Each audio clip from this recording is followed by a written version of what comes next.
परिचय भूली जीवा आलो ए रूपसे मु होची माणिक्यगढ़ राजा देवदत्तଙ୍କ कनिष्ठ पुत्र नाम मोर अभय। अभय ए बाबू तम ना बहुत सुंदर सत कहूच। आलो ए रूपसे निज परिचयटा ताहिले कौन तमे मो परिचय सुनिबा।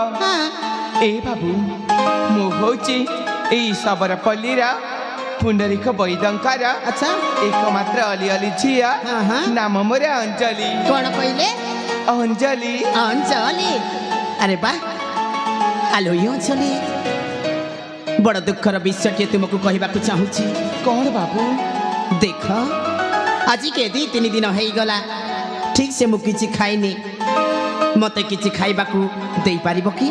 खाइबा पाई हाँ अंजलि एटा तो गोटे फूल बगीचा। हाँ तो ए जगह किसी भी खाइबा पाई मिली पारिबनी। हाँ हाँ हेले देख सेई पाखरे मोर घरटी अछि मु आम घर को जाई तम पाई खाइबार बंदोबस्त करिबी। सत कहूच अंजलि? सत कहूची बाबू। आलो ए सांग देख तम ए परदेशी बंधुक सहित किछि समय कथा होता मु तांग पाई खाइबार बंदोबस्त करि दउची। हेलो बा ताले जाउछिले सांग। हेलो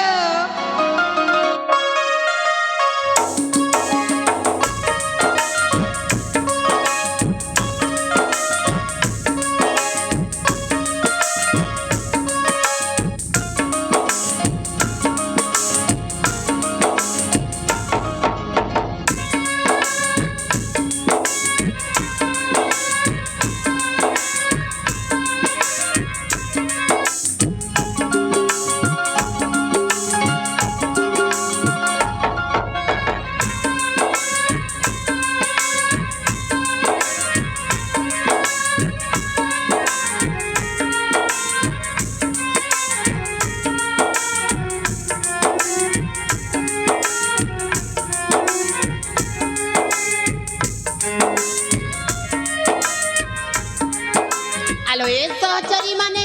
हाँ युवराज तुमको कथाटी पचारिबा पाई चाहूची। की कथा युवराज? जहा कहब सत कहब।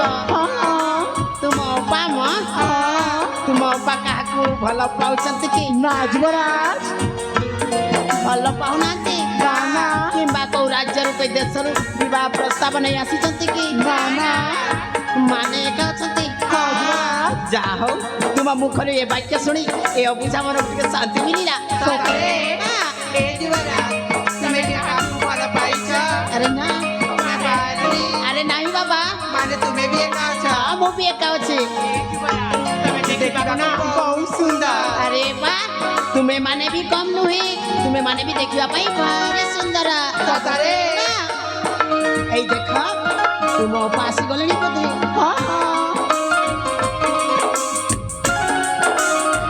सतरे भारी सुंदर तुम अपा। रे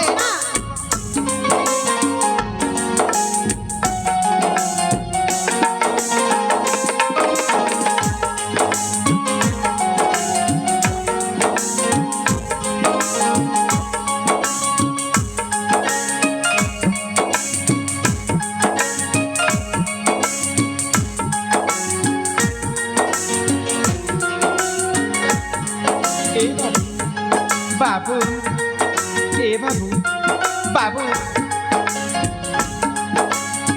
अरे मु तम पाई खाइबा निकैछि इनियो पानी ए पानी के हाथ गुड़ा धोई तमे सेई जगह रे बस पड़ा मु तम पाई खाइबा बाड़ी दउछु। ठीक अछि अंजलि।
ଏମିତି ସୁସ୍ୱାଦୁ ଖାଦ୍ୟ ମୋ ରାଜକୀୟ ଖାଦ୍ୟରେ ବି କେବେ ଖାଇ ନଥିଲି।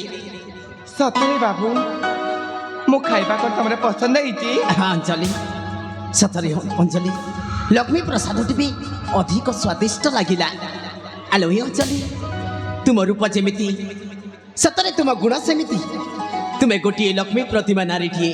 ଅଞ୍ଜଳି, ତୁମକୁ ଯିଏ ଜନ୍ମ ଦେଇଛି ସେଇ ରତ୍ନଗର୍ଭା ମାଆକୁ ମୁଁ ଏଠୁ ଥାଇ କୋଟି କୋଟି ନମସ୍କାର କରୁଛି। ନାଇଁ ବାବୁ, ନାଇଁ, ତମେ ସେମିତି କଥା କହିବନି ବାବୁ।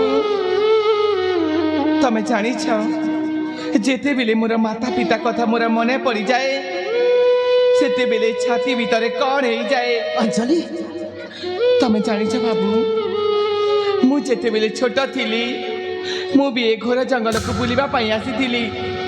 ହେଲେ ଦେଖ, ସେଇ ସମୟରେ ମୋ ମାତା ପିତାକୁ ବାଘଟା ଖାଇଦେଲା।